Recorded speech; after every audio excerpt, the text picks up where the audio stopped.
This video is brought to you by Dr. Kristen R. Bromley's Guitar Method Book Series and Online Music Academy.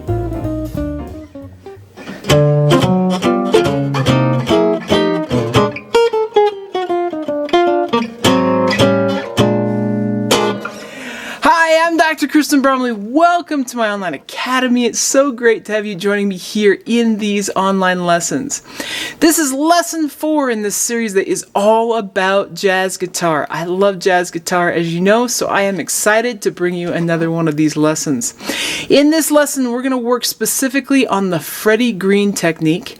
We're going to practice that with a basic blues progression that I've got up here on the board. And then after we've kind of got it going, I'm going to show you another way that you can practice the 2-5-1s through the circle of force. And so we did that in the last lesson a little bit. We worked on 2-5-1s with these chords, these shell voicings that we've been working on. And we took that moving around the keys by step. We just kept moving down by step. So I'm going to show you another progression that you can work through all 12 keys using the 2-5-1s and the circle of force. So lots of great things. Let's just go ahead and jump right in. I'm not going to go over the voicings again, but I've got them up here on the board. We got the minor ones, the dominant 7th ones, and the major 6th ones. Of course, you can practice this with the major 7th voicings in place of the major 6th voicings, because the first tunes that we're going to be working on, improvising and playing the chords, playing the melodies of, are going to use the major 6th voicing. I've got that one up here.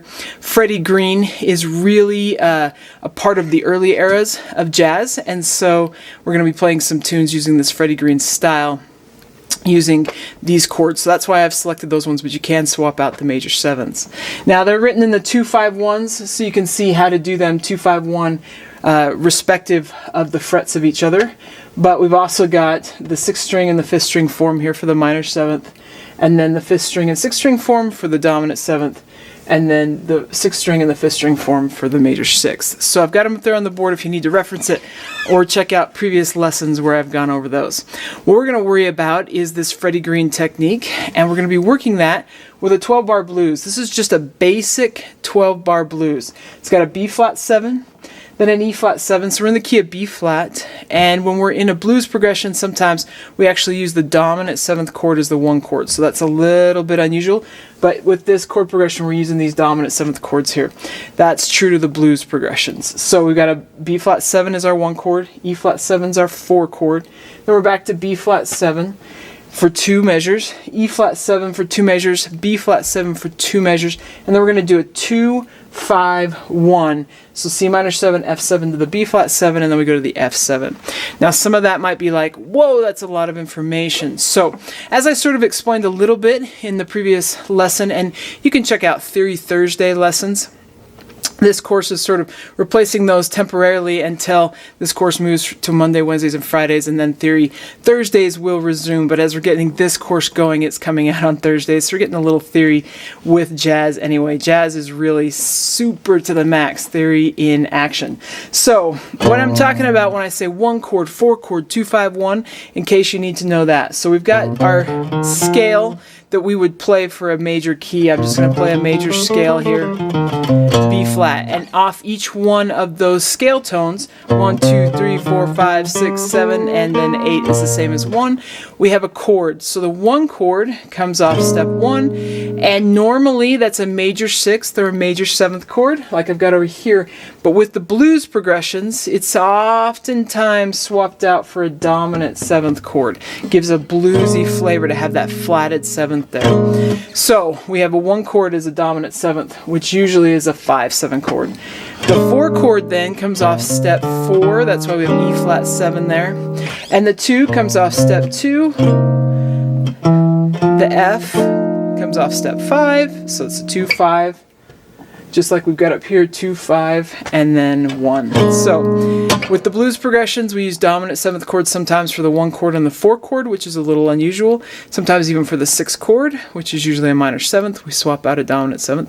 So sometimes those things happen in the blues progression, and so I mentioned that. But before we look at the Freddie Green with this chord progression specifically, let's go ahead and just play through this using the shell voicings to make sure you've got the progression down. Because the Freddie Green technique is new. I tried to pick a simple chord progression, because as we're learning new things, it's nice to worry about like one new thing at a time and not a whole bunch of new things. So this should be a simple chord progression if you've worked through the 2-5-1s and through the circle of force in the last 2 lessons with the shell voicings. So we're just going to go through with that same strumming pattern that we were using in the last lesson, and we'll go 1, 2, I want to, ready. We got B flat 7. B flat 7, B flat 7, B flat 7, and then the E flat 7, E flat 7, B flat 7. And we got the C minor 7 to the F7, and we got the B flat 7.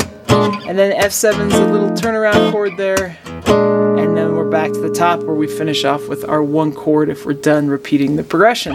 So you can work through that progression as many times as you need to, just so you got it down nice and comfortable. And then here we go with the Freddie Green technique. So Freddie Green was a guitarist who was in the Count Basie band. He was the guitarist, really. And what was so valuable I can't say that word. What was so valuable about his playing is that he created this groove that really helped the swing style lock in.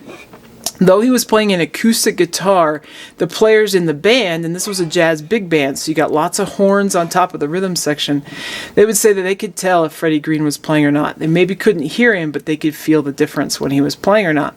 So he was playing a big archtop guitar, bigger than the one that I'm playing. This is a 16-inch bout. He was playing like 18-inch bout, so a much bigger one. It was a little bit thicker, and he would have the action on his string set really high, and he would strum all 4 beats in a measure. So they played typically in 4/4 time. He would strum those beats in a way, each on the quarter notes, that created such a groove and such an important aspect to the music. This became known as the Freddie Green style. So anytime we play 4 quarter notes per bar as a strumming pattern, we're talking about the Freddie Green style. And Freddie Green had sort of a specific way of doing it, and we're going to look kind of at that traditional specific way.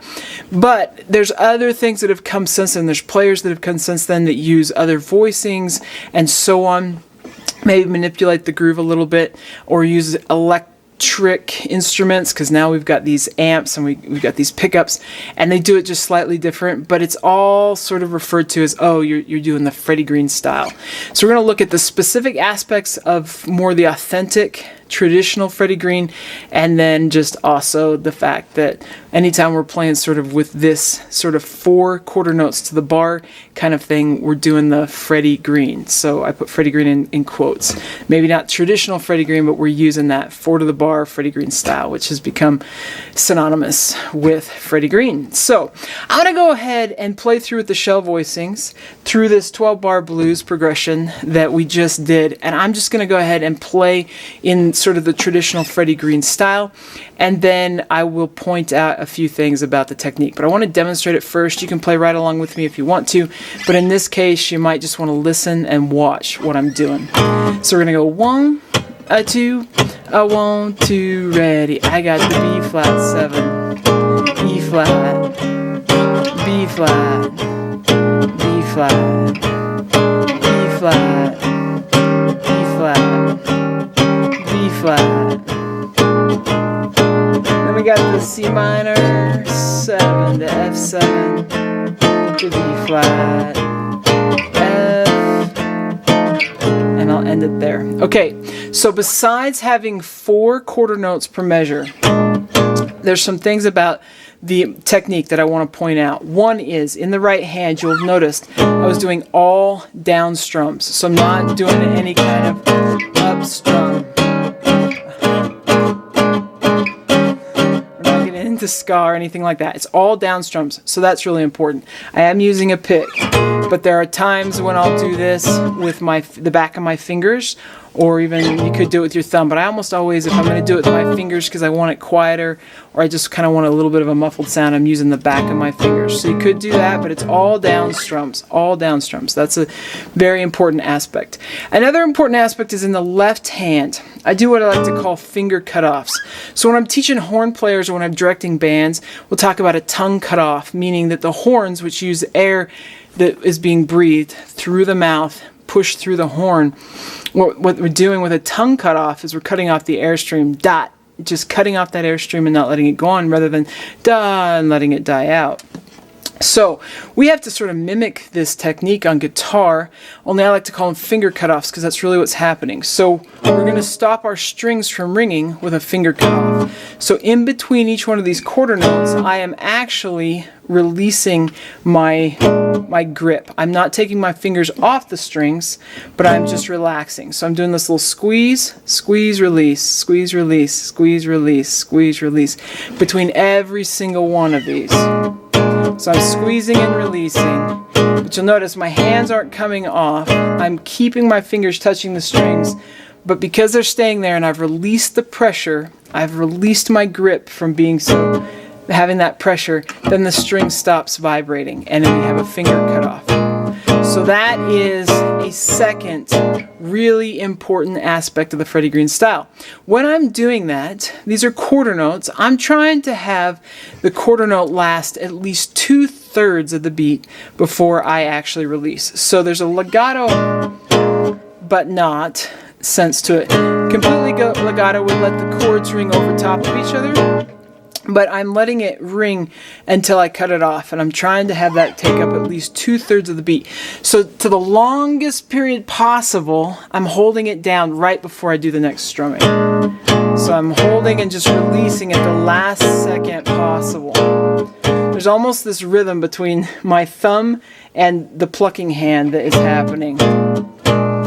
It's like it just leads ahead of it a little bit. Ka-dung, ka-dung, ka-dung. So my thumb sort of is playing a tapping rhythm on the back. But you want that just ever so slightly to have that space in between each one of those strummed chords. So that is an essential part of this. Now, a third piece is that there is a difference between the sound on beats 1 and 3 and 2 and 4. And so for me, and guitarists may do this in different ways, I oftentimes will strum forward across the strings a little bit when I'm doing 1 and 3 and back across the strings when I do 2 and 4. And that creates like sort of a slightly different, if I over-exaggerate it here, I've seen some like really over-exaggerate it. I usually don't, but it's a matter of just finding what you need to do to get a slight difference between 1 and 3 and 2 and 4. So just to point out that other styles do sometimes have this aspect of 4 strums to the bar. And if we look in jazz, actually, at the New Orleans tradition, sometimes we're not using these chords, and sometimes it's done on banjo, because the guitar had a tough time competing acoustically. So guitarists would pick up banjo, and banjo players themselves would play it. But a lot of times in that style, those quarter notes are created far more equal. Or if you get to the gypsy jazz style,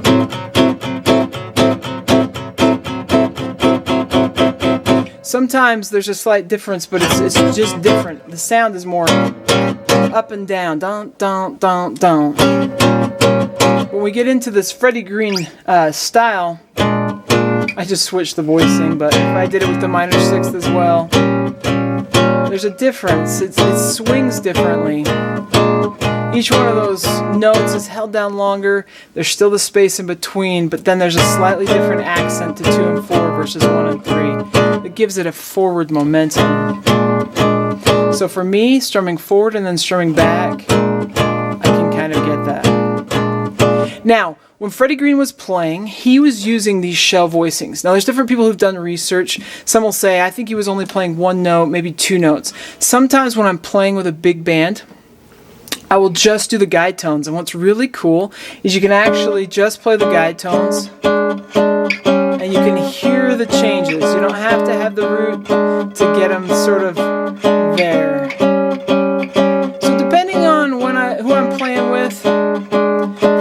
band, whether it be a combo or a big band, there's times where I will just use the guide tones for the Freddie Green style. And it also might depend on what my pianist is doing and how active they are with the different tones that they're adding onto the chord, so I can stay and contribute without getting in the way of my fellow rhythm section members. So there are times when I'm playing with a band, and only when I'm playing with a band, where I will just do Freddie Green with the guide tones. But anytime I'm playing just solo guitar and doing this, or if I'm playing in a duet and doing this, or even sometimes when I am playing with a band and doing this, I'll just use these full-on shell voicings with the root plus the 2 guide tones. Now, sometimes when I'm playing solo guitar, or when I'm playing in a band, I might do this with fuller voicings, which we're going to discuss later in the course, how we can do different types of voicings.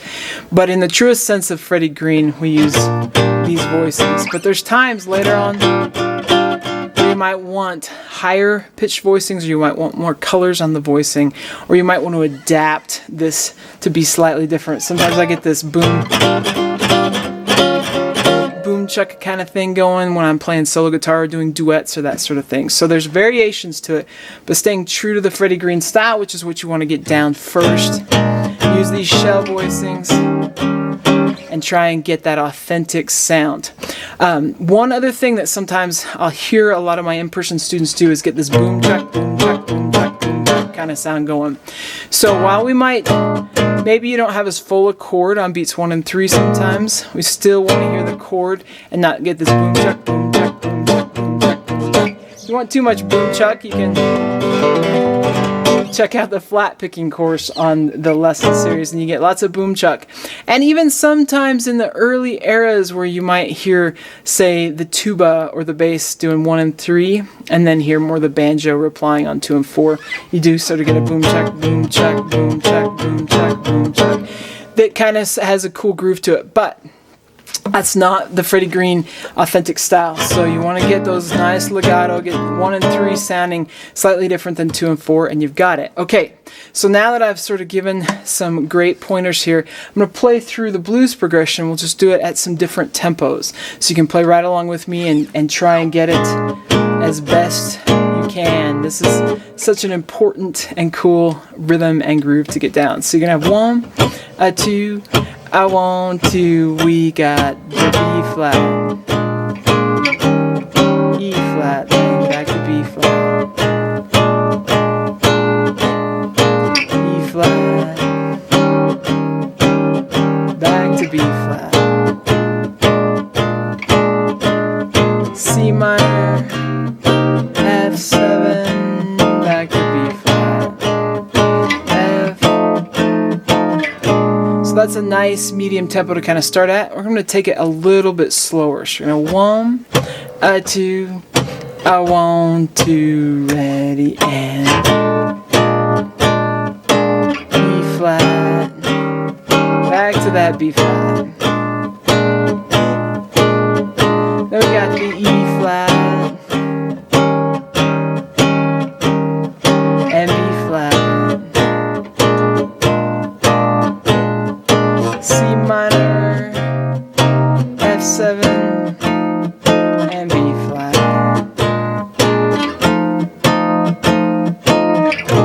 Okay, I'm going to take it a little bit faster. So we're going to swing it a little harder, a little faster. 1, 2, I want to, ready, got B flat, B flat, E flat, B flat. C minor, F, B flat, F, and I'll take it a little bit faster so you got that too. 1, 2, I want to, ready, and.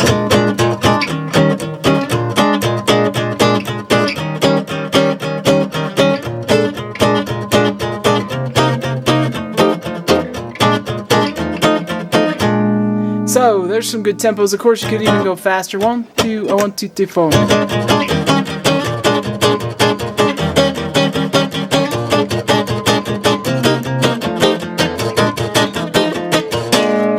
Faster you go, sometimes the harder it is to maintain the legato because everything is just so much closer together. Okay, so one other technique that I want to point out before I show you another way to go through the circle of fourths, another great way to practice this is that when you are plugging in with an amplifier, if you're going acoustic, then you're just using the acoustic power of the guitar, which is great. But a lot of times we're playing in a band and we're using electric guitars, or a lot of times we're just using electric guitars anyway. So the thing about the Freddie Green is sometimes it's more about the feel that it creates than the actual tones of the chords. It's part of the reason these shell voicings work so great. They're so punchy in that low end, and they just punch right through and create this cool groove. But it's less about us hearing audibly the importance of the chord as much as it is about creating the energy of the rhythm. So when we're playing this style, it's about trying to get the acoustic energy. Now this guitar right here does have acoustic, some acoustic energy, and I can really punch into that because it has an acoustic component to it. It is a full-on arch top. It's just a little bit thinner with this particular pickup because it allows me to play with a band at louder volumes without so much feedback and just get a great tone and those kinds of things. So I get to live a little bit in more of the electric world, but not entirely. And then I've got arch tops that are full on. They're mainly acoustic and have the floating pickup and so on. So with those, when you've got an acoustic guitar like that, you can hear how you can really strum hard. But if we go with our electric guitars and go turning it up too loud, you lose that energy entirely, and all we get is the electric sound just coming at us. And so what you want to do when you're working on this, and this is even with a solid body, doesn't matter if it's with a solid body or a semi-hollow, you can do it with those as well. It's nice when the guitar does have a little bit of acoustic power at least, but it doesn't have to. Is you want to find the spot where when you play, you can strum hard and have it sound almost like an acoustic guitar coming through the amp. That's really where you want it to be, so that you can strum hard, so you can really get some acoustic energy. So coming out of the amp, we can still feel that acoustic energy, and that's something you want to watch for and work on if you're playing in a band, or even if you're just playing duets and so on. If you're playing with an electric guitar, you want to get the acoustic energy, because this feel is more about the feel that is created than it is about hearing the beautiful chords or each of those pitches and just enjoying this beautiful aspect of the guitar like we do when we're playing in other ways. And when we're playing in other ways, sometimes we've got to turn it up because the electronics can actually help enhance the way we can play the guitar. So it's nice. That's one of the great things about guitar in this day and age, is that we can live in the electric guitar world and the acoustic guitar world, and we can kind of bridge the gap between both and get different sounds and different feels depending on what we're doing. So this is a time when we really want that acoustic energy. We want the energy of the strummed chords, and if it's turned up loud, we can't get that. So you have to turn it down to the point where it sounds like an acoustic guitar, and where you can strum it really hard without getting the electric sound coming out so much as the acoustic energy. So you can really get that kind of thing going.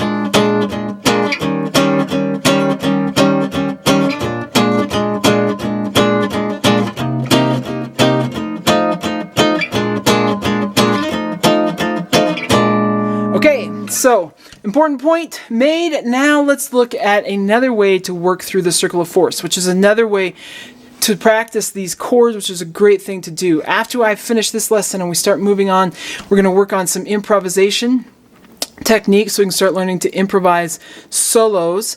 But we're ultimately going to be working on some tunes where we'll be working on the chords with those tunes, and we'll be using this technique. The more tunes we can learn, the more tunes you can learn, the more progressions you can work through and get under your fingers, the more natural it becomes to play in this style. So we worked a little bit here with the blues progression, which should be an easy progression to just sort of be able to work on this technique with. And now we're going to want to apply that to more chord progressions. Here is another way to work through the circle of force with 2-5-1s that is a really great thing to practice that'll help with any of the tunes that get thrown at us. So I'm going to show us up here.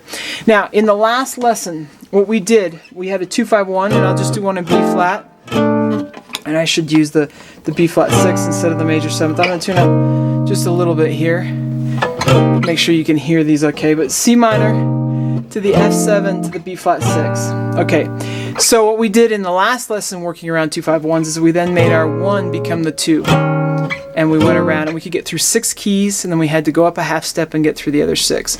So this is a different way to work through the circle of 4ths. This one takes us through all 12 keys. This one has a little what we call back cycling in it. So I've got D minor 7, G7, C6. So 2, 5, 1, and C. Then what I'm going to do is I move to the next one is I'm going to back cycle, meaning I'm going to go back and make my 5 chord from the previous one become my new 2. And then I'm going to do 2, 5, 1. And then the same thing, I'm going to back cycle to what my 5 was and make that become my new 2, 5, 1. And I'm standing out of the way in case you want to screenshot this or something, because I know I stand in front of it as we're working on it. But as I'm doing D minor 7 to the G7 to the C6. So if I start up with the shape, this shape here, with the root on the 10th fret, I've got D minor 7, and then I go G7, and then I've got C6. To back cycle, I'm going to go back to where my 5 was, and now instead of playing it as a dominant, I'm going to make it into the minor 7th. So I'm going to be on this other form. One of the great things about working through these progressions this way is that I'm going to be swapping back and forth between the 2, 5, 1s, which helps me lock it in with more control when I can go back and forth. So I'd have my G minor 7 to the C7 to the F6. Then I want to back cycle, so now I'm back to C minor 7, F7 to B flat 6. Then I'm going to back cycle, so I'm playing the F minor, so I'm using that minor 7th shape off the 5th string to the dominant 7th on the 6th to the 1 on the 5th. Then I'm going to back cycle, and I'm going to be playing B flat minor 7, E flat 7 to the A flat 6. I back cycle that, E flat minor 7, A flat 7, D flat 6. Back cycle that, so I'm on A flat minor 7, D flat 7, and G flat 6. And then I can back cycle that. I put C sharp instead of D flat because we're going to B. But I've got that C sharp minor 7, F sharp 7, B6. Now as I'm out of room going down, so I'm going to have to jump back up, but I've got F sharp minor 7, I can jump up F sharp at the 9th fret, 5th string, and then I cycle around to my 2, 5, 1, and I come back to B minor 7, to E7, to A6, and then I back cycle that E minor 7, A7 to D6, and then I back cycle that A minor 7, D7 to G6, and then I can back cycle that and have made it around all 12 keys back to C.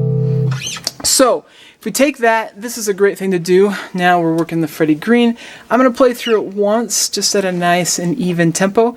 So this is another really, really great way to practice these chords. So you got 1, 2, starting on the D minor 7. 1, 2, and while we're doing this, I know my students are like, you always do this. You start counting and then you give, my in-person students telling you start counting and then you give some more instructions and it becomes a joke. So welcome to that joke. So you got D minor 7 to G7 to C6. We're going to do one measure on D minor 7, one measure on G7, 2 measures on C6. And then, so we'll do one measure on each of the 2 and 5s, and then we'll do 2 measures on the 1. So I would have a measure G minor, measure C7, 2 measures of F6. Okay, so you got 1, 2, 1, 2, ready, and D minor 7, G7, C6,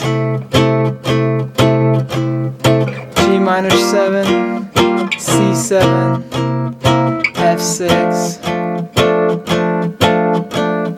C minor 7, F7, B flat 6, F minor 7, B flat 7, E flat 6,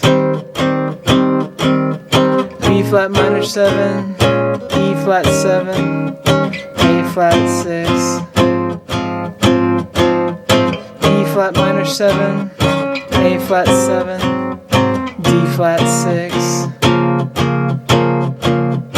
A flat minor 7, D flat 7, G flat 6, C sharp minor 7, F sharp 7, B6,